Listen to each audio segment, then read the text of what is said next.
Pemirsa, PT Pos Kantor Cabang Utama Palembang bersama Perum Bulog kembali melanjutkan penyerahan bantuan cadangan beras pemerintah kepada masyarakat.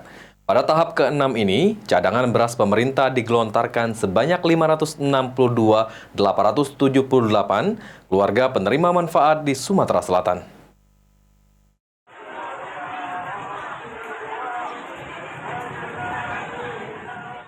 PT Pos Kantor Cabang Utama Palembang bersama Perum Bulog kembali menyalurkan bantuan cadangan beras pemerintah berupa beras sebesar 10 kg mulai dari tanggal 24 Juni sampai dengan 10 Juli 2024. Eksekutif General Manager PT Pos Kantor Cabang Utama Palembang, Fendi Anjasmara mengatakan, penyaluran cadangan beras pemerintah yang dilakukan ini menyasar ke 562.878 keluarga penerima manfaat di Sumatera Selatan dan penyaluran sudah mencapai 42%.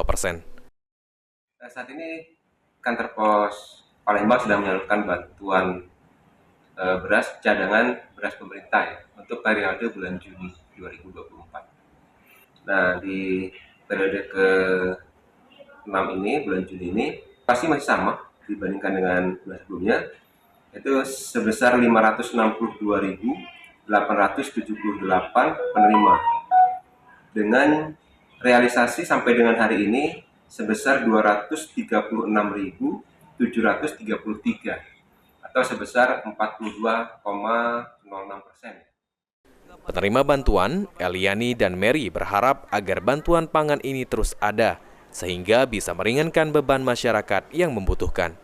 Harapannya semoga diperpanjang supaya kami ini tidak susah. Dan namanya kami orang susah, pengennya dapat terus bantuan. Ridho Ilahi, PAL TV.